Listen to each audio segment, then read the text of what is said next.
સંતોમાં આજે અમારે ભક્તિરામ બાપુ આવવાના છે, ઠાસાથી બળદેવ બાપુ, બેસણકાથી સના બાપુ આવવાના છે, અખતરિયાથી ઘનશ્યામ બાપુ પણ પધારવાના છે, ધ્રુવ બાપુ પણ પધારવાના છે. એના દ્વારા અમે આમ તો આજે શોભાયાત્રાનું પ્રસ્થાન કરાવવાના છે.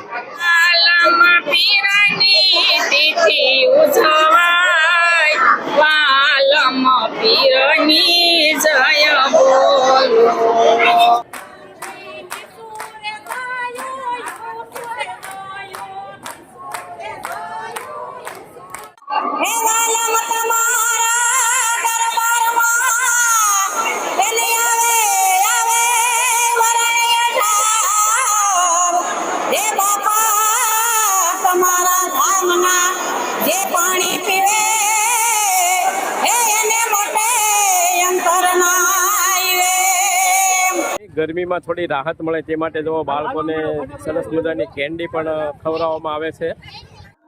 નમસ્કાર મિત્રો, સ્વાગત છે તમારું અમારી ચેનલ લોહમ ટાયલમાં. તો મિત્રો, હાલ આપણે ઉપસ્થિત છીએ ત્યારે સૌરાષ્ટ્રની પાવન ધરતી એટલે વાલમધામ ગારિયાધાર. મિત્રો, આજે પરમ પૂજ્ય સંત શિરોમણી શ્રી વાલમપીર બાપાની 140મી પુણ્યતિથિ ઉજવાઈ રહી છે. તો આજે આપણે તે સંપૂર્ણ કાર્યક્રમ નિહાળશું. અને કાર્યક્રમની આપણે વાત કરીએ તો સવારના 8 થી 9:30 કલાકે અહીં જગ્યાની અંદર પૂજ્ય વાલમપીર બાપાની જે સરળ પાદુકા પૂજન થશે અને ત્યારબાદ બપોરના પટેલવાડીમાં મહાપ્રસાદ તેમજ બટુક ભોજન અને બપોરના 3 કલાકે ભવ્યથી અતિભવ્ય જે વાલમપીર બાપા છે તેમની શોભાયાત્રા એ ત્યારબાદ રાત્રિના ફરી મહાપ્રસાદ, મહાઆરતી અને રાત્રિના 9 કલાકે ભવ્ય સંતવાણીનો પણ કાર્યક્રમ રાખવામાં આવ્યો. જોડાઈ રહેજો વિડીયોમાં અને વિડીયોને પૂરેપૂરો જોજો, જેથી તમને અહીં જે પૂજ્ય વાલમપીર બાપાની જે 140મી પુણ્યતિથિ ઉજવાઈ રહી છે તે સંપૂર્ણપણે નિહાળવા મળે. તો મિત્રો, અત્યારે આપણે હાલ ઉપસ્થિત છીએ પરમ પૂજ્ય સંત શિરોમણી શ્રી વાલમપીર બાપાની જગ્યામાં અને થોડી જ વારમાં હવે અહીં બાપાની જે શરણ પાદુકા પૂજન છે તે કાર્યક્રમ શરૂ થવાનો છે. તો સૌપ્રથમ તો આપણે બાપાના દર્શન કરીએ અને આજના દિવસે હવે ભક્તો પણ અત્યારે દર્શને આવી રહ્યા છે. તમે જોઈ શકો છો કે અત્યારે પૂજ્ય વાલમપીર બાપાની જગ્યામાં ભાવિ ભક્તો તેમના દર્શને આવી રહ્યા છે અને આપણે જગ્યાની અંદર જોઈશું સરસ મજાનું ડેકોરેશન ગોઠવવામાં આવ્યું છે અને થોડી જ વારમાં અને હવે આપણે અત્યારે મંદિરની પાસે પહોંચી ગયા છીએ. તમે જોઈ શકો છો મારી પાછળ કે અત્યારે ભાવિ ભક્તો છે એ વાલમપીર બાપાના દર્શન કરી રહ્યા છે. તો હવે આપણે દર્શન કરીએ. આજે આજના દિવસે મિત્રો આખો દિવસ આવી જ રીતે જે પૂજ્ય બાપાની જે તિથિઓ છે આજે આખો દિવસ ખૂબ જ ભીડ રહે છે ભાવિકોની બધી. આપણે પણ વાલમપીર બાપાના દર્શન કરી લઈએ.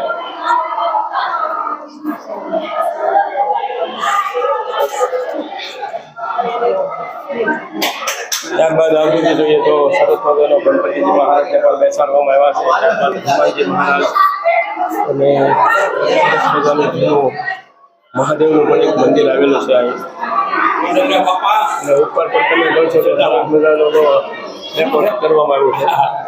અને હવે આપણે પૂજ્ય બાપાની જે જૂની યાદો રાખવામાં આવી છે આ રૂમની અંદર.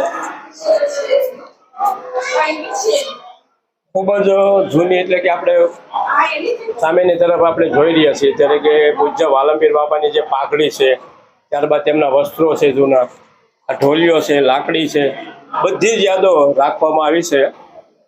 અને આ બધા તેમના ગુરુ ભાઈઓ તેમજ તેમના ગુરુ ઓઝરરામ બાપાને પણ અહીં બેસાડવામાં આવ્યા છે.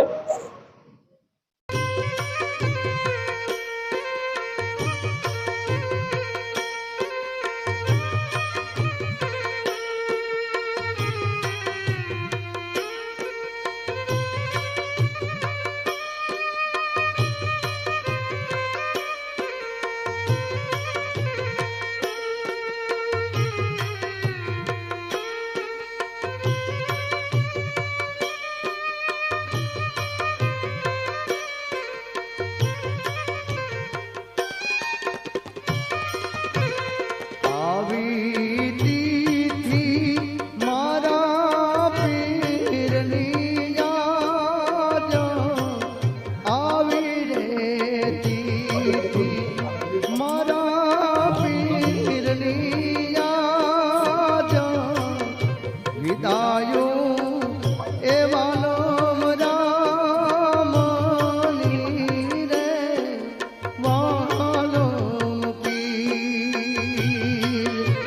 વિદાયું એ વાલમ રામની રે વાલમ પીર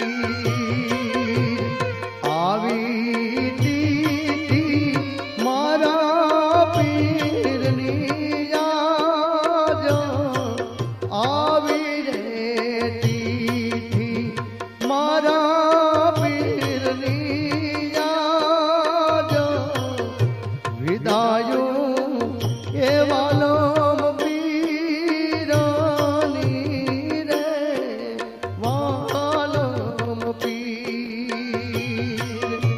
વિદાયું વાલમ પીરની રે વાલમ પીર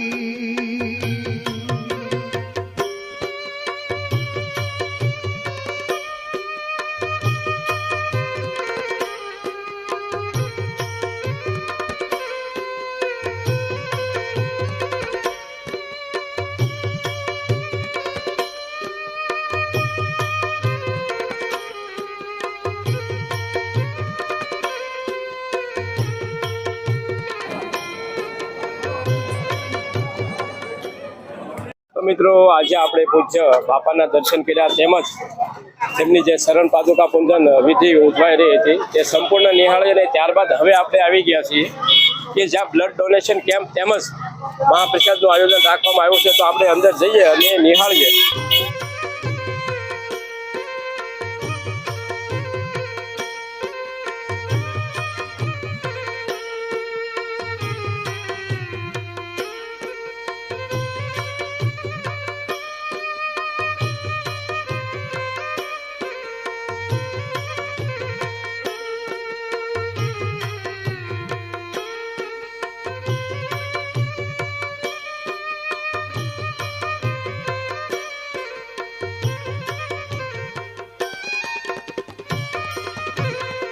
આવી તીથી મારા પીરની યાદ આવી રે તીથી મારા પીરની યાદ વિદાયું એ વાલમ રામની રે વાલમ પીર વિદાયું એ વાલમ રામની રે વાલમ પીર આવી તીતી મારા પીરની યાદ આવી રે તીતી મારા પીરની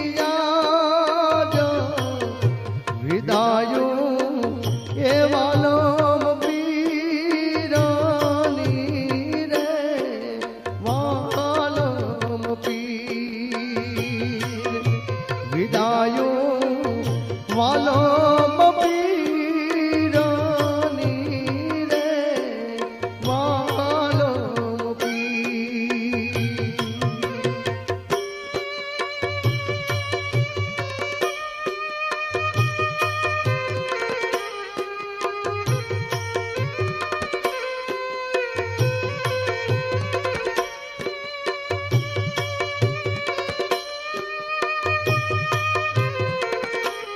મિત્રો બાળકોને બટુક ભોજન કર્યા બાદ તમે જોઈ શકો છો કે સરસ મજાનો અહીં બાળક આવે છે તો તેમને ચાંદલો કરી અને તેમને સરસ મજાની આવી એક નાની એવી ગિફ્ટ આપવામાં આવે છે જેની અંદર લખ્યું છે પૂજ્ય સંત શ્રી વાલમરામ બાપાની પૂર્ણતિથિ નિમિત્તે ભેટ.